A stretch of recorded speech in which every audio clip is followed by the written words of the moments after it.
picture some dramatic movie music. You know the crescendo's building. You hear build, build, build. I can't tell you the movie score because I don't go to those kinds of movies that much.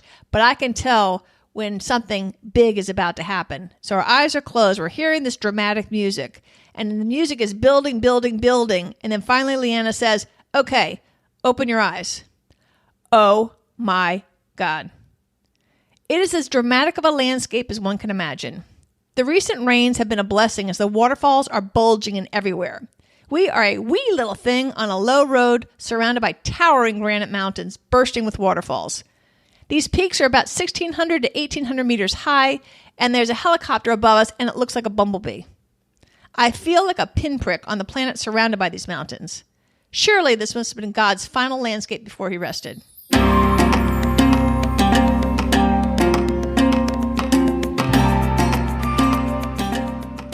Welcome to the Active Travel Adventures podcast. I'm your host, Kit Parks. Today we're doing part 2 of my New Zealand adventure on the South Island. We're going to visit Wanaka, Milford Sound, and hike some of New Zealand's iconic trails, plus get a once-in-a-lifetime view of Routeburn, Mount Cook, New Zealand's tallest mountain, and from a sheep station, no less. So let's get started.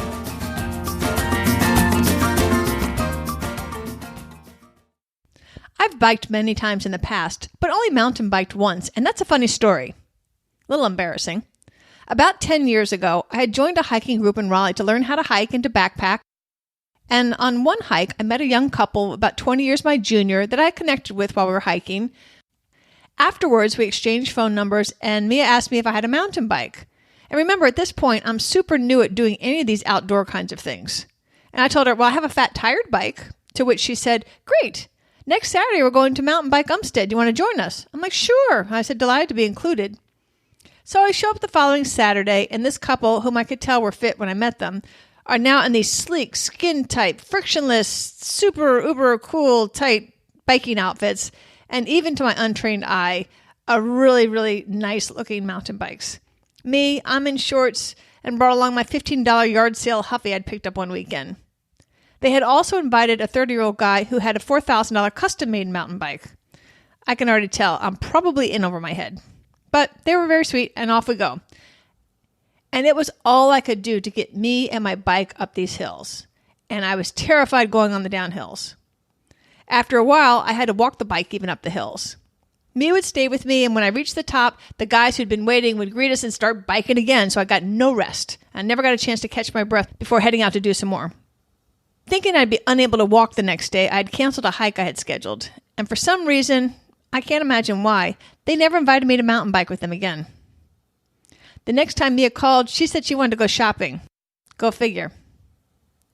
Having that somewhat embarrassing and to me a little bit traumatic experience in my mind, I'm cautiously excited about today's event. We are going to be mountain biking from Hawea to Wanaka, and I don't know what to expect. From what I understand, we're going to be biking from some dense beech forest into some semi-arid mountainous terrain over to Lake Hawaii. I know I'm probably saying all that wrong. Sorry to the Maori people and New Zealanders. I'm sorry I'm butchering locations and names. To Lake Hawaii, where we're going to bike along the scenic Hawaii River Trail to the lakeside town of Wanaka. So far, so good. This is nothing like my Umstead disaster. I'm doing all right. I'm keeping up fine, and I'm sure that if it helps, I have a really nice mountain bike instead of my $15 Huffy. So it doesn't take long for me to relax and take in the beautiful scenery. Now, you and I might think that an abundance of foxgloves and lupines at their peak bloom is stunning, but Leanna and MJ are not amused. These beautiful plants have escaped cultivation and run rampant among all the sunny trails and fields. I know they've gone rogue, but weeds to them or not, it was a glorious ride through tens of thousands of full blooming hillsides. Truly beautiful colors in all shades of pastel. Really, really pretty. And both lupines and foxgloves are these tall, spiky flowers with little like bell-like flowers on them going down the stem. Really pretty. On one somewhat twitchy pass, we had to bike down a steep hill to connect to the trail down below, and I did it. My roommate Rachel, who's a much better biker than me, did so too, but there was a couple that was waiting to head up the hill, and they were blocking her at the bottom at the turn. So to avoid them, she turned sharply, and then she tipped over and took a tumble. I think it was the couple's fault, not Rachel's, but Leanna and MJ got her all cleaned up with their first aid kit. One nice thing about being on this Active Adventures tour is that this was a supported bike trip today, so Rachel had the opportunity to ride in the van for a little bit until she felt better and was able to come back on the trail with us. In one section, we went through a town and had to bike up a really steep long hill. I was riding at the back of the pack, per usual, and I could see that several of my group had decided to walk it up the last stretch. I was having visions of my Umstead disaster, and I said, no way, not this time. This time, it's going to be different. And I don't know how my thighs did this. Actually, I do, because it wasn't my thighs. It was my mind. I was determined. I'm going to bike all the way up that friggin' hill. And I'm telling myself, just do 5 more seconds. You can do 5 seconds. Now just do another 5 seconds, another 5 seconds, until I finally reached the top. I was so uber proud of myself and my body. I even biked rather than walked my bike across a long swing bridge, and I've even got the picture to prove it. Most of the trail was fairly level, and so it was more pleasant and beautiful than challenging. But there were a couple little twitchy places, and I was proud of myself for going for it. Like I said, I'm a hiker, not necessarily a biker. And by midday, we reached Wanaka. Wanaka is probably second to Queenstown as far as adventure goes. It has all the same kinds of things, but it's not quite as busy. And Wanaka also has New Zealand's most famous and photographed tree. It grows up out of the lake water. And during our picnic lunch along the shoreline, Manny ran like heck to go see it for himself. And it is beautiful. Next up, we're heading to Queenstown, New Zealand's adventure capital.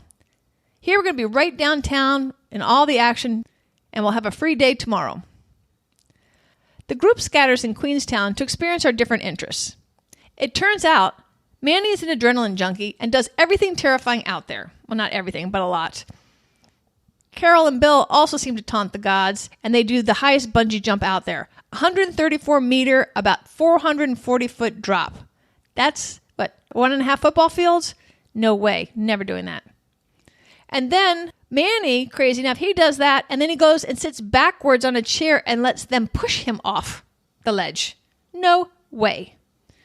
Carol is fearless, and in her and some of the others, see that same lack of survival instinct when we do another adventure on the North Island, the story I'll be telling you in the next episode. Some of the others horseback rided, they hiked, or just chilled out. Manny also boogie boarded down the river that I rafted. Good for them. Those kinds of things aren't my kind of adventure, but the good thing about Queenstown is they truly have an adventure for everybody, no matter what your interest is and what your degree of twitchiness is. It is a really cool town. Me, for the most part, I've been traveling for a few weeks, and so I mostly just chilled and drank in the harbor scenes and people watched. Can it get any better? Let's see, because tomorrow we're going to Fiordland. En route, we make a pit stop at Garson and sample Manuka honey. This is rumored to cure just about anything due to its antibiotic properties. The shop sells not just the honey, but it's also used as an ingredient for lotions and potions and just about anything else they can think of. It's sweet, but not overly so. Expensive, and yeah, it's a bit pricey, and I pass. We also notice along the ride there seems to be a lot of deer. I mean a lot of deer. Capital L-O-T deer. We soon realize that the deer are captive. Even though they can jump over the fence, they're staying inside the fences. They're choosing not to because they're being fed like livestock. The town of Mossburn is the deer capital. Back in the 1900s, the English brought over deer to hunt.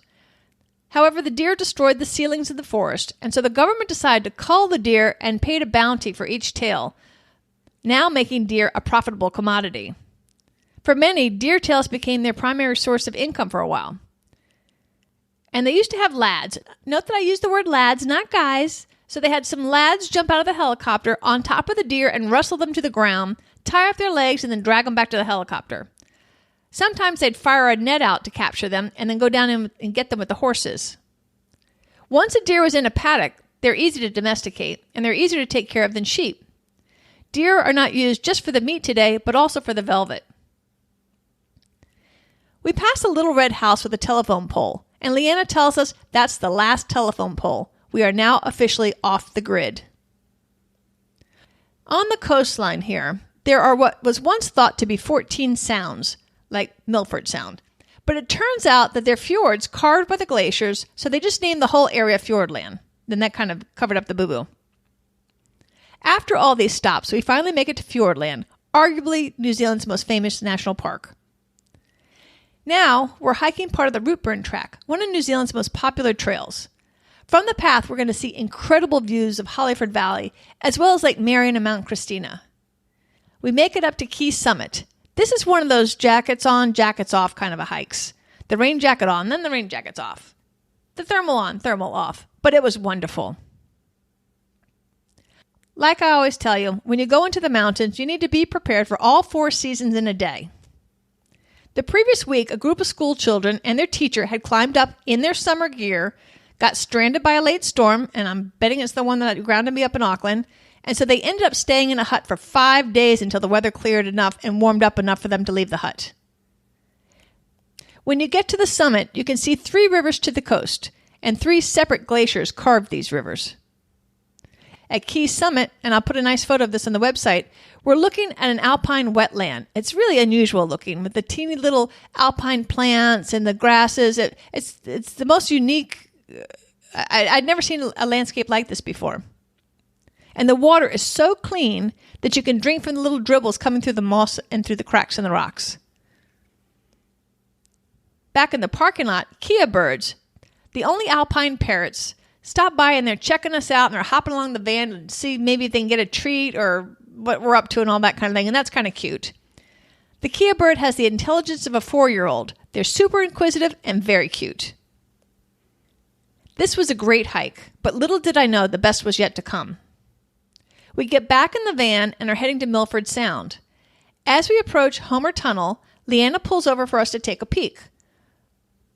Over the course of about 20 years, Homer Tunnel was literally carved out with pickaxes and dynamite and is 1.2 kilometers or about 3/4 mile long of unserviced granite. When you go in there, instead of like the tiled tunnels that you often see most times, you just see chiseled granite. Super cool. And for those that are immodest, there's an annual naked tunnel run. Sneakers and headlamps are accepted, but the rest of the time, you just run naked through the tunnel in a race. The winning female gets a naked Barbie doll, so of course the male gets a naked Ken. I told you the Kiwis are a fun-loving group. As we near the end of the tunnel, Leanna tells us to close our eyes and don't open them until she says so. Now, picture some dramatic movie music. You know the crescendo's building. You hear build, build, build. I can't tell you the movie score because I don't go to those kinds of movies that much, but I can tell when something big is about to happen. So our eyes are closed. We're hearing this dramatic music. And the music is building, building, building. And then finally Leanna says, okay, open your eyes. Oh my God. It is as dramatic of a landscape as one can imagine. The recent rains have been a blessing as the waterfalls are bulging in everywhere. We are a wee little thing on a low road surrounded by towering granite mountains bursting with waterfalls. We are in fact in a U-shaped valley carved by the glaciers and canyons carved by the rivers. These peaks are about 1,600 to 1,800 meters high, and there's a helicopter above us, and it looks like a bumblebee. I feel like a pinprick on the planet surrounded by these mountains. Surely this must have been God's final landscape before he rested. I learned the term treevalanche. There is so little soil here that the tree roots that make it intertwine and lock onto the moss-covered granite, and eventually, sometimes, they can tip over. Captain Cook gets lots of credit for exploring New Zealand, but actually he missed Milford Sound. The first Westerner to discover it was a Welsh fur seal hunter. Boy, did Cook miss out on a beauty. And our group is lucky to be able to stay in Milford Sound at a comfortable lodge. Most folks just come in and out and do a boat tour of the sound, then leave in order to make it back to Queenstown that night. Milford simply doesn't have the accommodations. There's no room and there's only 2 lodges. So unlike most tourists, this means we have more time in Milford and don't have to cram back and forth in a day. 4 hours each way, getting on the bus somewhere around 3 to 5 o'clock in the morning. Ouch! And this is a super remote area, and so I'm glad Active has the connections to make sure that their guests don't have to go through that grueling day in order to see this magnificent sound. In the morning, we're to kayak the sound. How cool is that? However, the winds are against us, so the guide makes a judgment call and we instead kayak into some tributaries, including the Devil's Den. This is a super beautiful and at the same time a little bit creepy tributary shrouded in a canopy of trees. It's beautiful. I'll put the shot on the website. And it turns out that our guide made the right call, as another kayak group had to be brought back via boat. At one point, the winds picked up so much that he had us form a kind of a raft of kayaks by grabbing onto each other's. Afterwards, we walked over to the terminal where the tour boats land. It was fun looking out over the sound, and I wish we had time for a tour ourselves. Being New Zealand's most popular destination, this is a crowded place, and the small airport is one of New Zealand's busiest. Everyone wants to see Milford Sound. It is striking, and it makes you feel small, with its iconic rising mountain rock faces darting straight up from the sea, some almost 4,000 feet high, about 1,200 meters. It is considered one of the most spectacular sights in the world. Old Rudy Kipling considered it the eighth wonder of the world, and I certainly agree. The New Zealand sandfly is a pest in this area. Maori legend has it that it was created to keep people moving and working instead of staring at Milford's incredible natural beauty. Gratefully, I don't remember the sandfly being much of an issue. Remember, don't wear black. In too short of order, it's time to head back down towards town. But first we stop to hike along the Kepler Track, one of New Zealand's most popular trails. I consider myself a social loner. I love people, but also like a lot of alone time. Being with a group now for most of the past 10 days, instead of hiking with others today, I chose to hike solo for some time. I wanted some me time. The trail was obvious and I doubt I could get lost. And you know me, I always have my emergency kit. At the beginning of our trip, Active gave us an emergency kit that we were to keep with us at all times. Even though I told Leanna I already had one, she insisted I take the Active one as well. Today, it's just me and the river and a series of bellbirds, my New Zealand favorite bird. Except when I saw some kids on the other side of the river doing a rope swing into the river, I didn't see anybody for hours. If the rope was on my side, I'd ask to try it. I like being back in the beach forest, and I love being alongside the Hawaeato River. W-A-I-A-U River. Hawaii River. Tonight, we stay on the lake of Lake Manapori. It's a huge lake. It seems like we had it all to ourselves, and it's surprisingly not overdeveloped at all. In the morning, we head to Cromwell Old Town. The Clyde Dam flooded the old town, but fortunately some of the historic gold mining town's buildings were saved, and they relocated them above the new water table. We took time to explore the old town and its many historic buildings open to the public, mostly just donations accepted.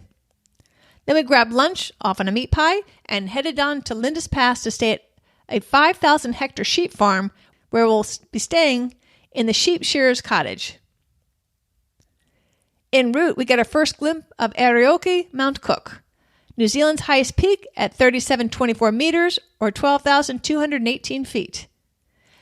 Viewing Aotearoa, or Cloud Piercer, by the South Island Maori, we are blessed with clear skies and get a great view and photo op. Sir Edmund Hillary trained on Mount Cook for his Everest climb. And there's a land dispute, and that's why it's referred to both its Maori Aotearoa name as well as Mount Cook, usually at the same time. We also stop at a salmon farm where we not only feed the salmons, which was fun, Leanna and MJ also pick up some salmon for tonight's dinner. Yum! One thing I really liked about how Active ran this tour is that all of our meals were both healthy and delicious, and often MJ was cooking them, so we weren't eating a lot of usually pretty fatty restaurant meals. Even though we did go to restaurants periodically, most of the time MJ did the cooking, and she's a fabulous cook. MJ ensured that we had a great variety throughout the tour, and also she was buying things locally, so we were getting things as fresh as possible from the local communities. Kudos, MJ. When we get there, our first thought is, what a view. When lying on my bed, I can see Mount Cook outside the window overlooking a stunning lake. I decide I'm going to go into the water without a wetsuit. And this is a glacial lake, so it's cold. I'm sure it's not my brightest idea, but I'm determined. I walk down to the lake, and it's a pretty little walk, and then it gets kind of rocky, and I take off my shoes and shorts, so I'm in my bathing suit just trying to make it to the beach. And of course, the foxgloves are dotted all even on the rocky beach. It's quite pretty. And the beach is just a mountain of large rubble and pebbles. They're mostly smooth, so they're not cutting me, but they're a little hard on the feet. So I gingerly walk into the lake, literally like a half an inch by half an inch. And I'm figuring I'm going to get used to this glacial cold water, but I swear I never do. After maybe 30 minutes, I'm maybe a little past my knees, and I'm like, I'm not making any progress. So finally, I just dunk.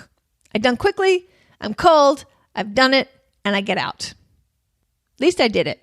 Manny comes a little bit later as I'm leaving, And he actually stays in the water for a bit. I don't know how he does it. It was a short bit, but he was in there for a bit. I just dunked. I was duly impressed. The clouds look a little eerie tonight, and it's doubtful we're going to have much of a good sunset, so we head in for dinner. But just to make sure, and I can't remember who, but I think it was Janice, goes out to check and yells, "Come out here now!" Mount Cook is on fire with the sun. The clouds have parted enough for a show. We caught the light at the magic hour, and it looks like the rays are spotlighting just the mountain. If you look at my photo, you're going to think it looks fantastic, and it looks like I did some kind of Photoshop to it. I didn't. I don't know how to. And this photo only represents a tenth of the beauty of what we actually saw, because, landscapes just don't come out, at least my landscapes, don't come out anywhere near as pretty as what I actually saw. And also at dusk, there had been a movie set filming on the farm, and they were breaking up for the day. In fact, they were wrapping totally, getting ready to go to Czechoslovakia, I think. So we watched a dozen medieval knights and waifs and a princess trudge off the set at the end of a long day. It was kind of funny and out of place. It was kind of cool. Some people even went over and chatted with them. I'm sure they were melting in those costumes. I think it was for a Netflix movie, and when I hear the movie's released, I'll let you know so you can see where I stayed. That night, I woke up around 3 a.m, and I was hoping for a clear sky. There's so little light pollution out there, and I got lucky. The sky was alight. The next day, our last real day of adventure, we get to choose between 2 hikes. A relatively flat hike, or we could hike 5 or 6 hours up over 2,000 steps to a main ridge line above Mueller Glacier. We're going to go up 1,300 meters in 2 kilometers, so it's virtually straight up and includes 2,200 steps, literal steps. And guess which I chose? Of course, I'm going to go up. And like I said, most of it really is actual steps, so it's a little bit hard. I pace myself as I do most of the times, and eventually I make it to the top. From this vantage point, I can see the river of rubble below, but also it's a great vantage point to see the glacier and the mountains. Definitely I've made the right choice. When I get down, I still have time to trek outside, so I take the flat trail as well, but that is so crowded. And I look at the lake, but it just didn't compare to the top one. So if you do this, suck it up and go up the stairs and go see the view from up top. That was truly satisfying. The group congregates in the visitor center and grabs a bite and a brew. We've had fun. It's been a good day. And plus, I think food and drink always taste better after a challenging hike. It's hard to believe that this is our last night. This has been an epic trip. Each day tops the previous. It's no wonder Active says Arioki Mount Cook for last. We are quiet on the ride back to Christchurch. It's a necessarily long drive, but there's always the view outside. I don't think they have the word ugly for landscape in New Zealand anywhere. This country, bar none, and I've been to many places, has the prettiest overall landscape. And it changes readily, magically, beautifully, really quickly. You'll be glaciers, rainforest, fields, vineyards. It's a beautiful, beautiful country. I'm delighted that I've booked an extension. I'm going to be heading to the North Island tomorrow. Hint, hint, it only gets better. Truly, it only gets better. In part 3 of my New Zealand series, we're going to head to the tropical North Island, where I'm challenging my fears, our leaders go rogue, and the heli hike day gets topped. I can't wait to share it with you.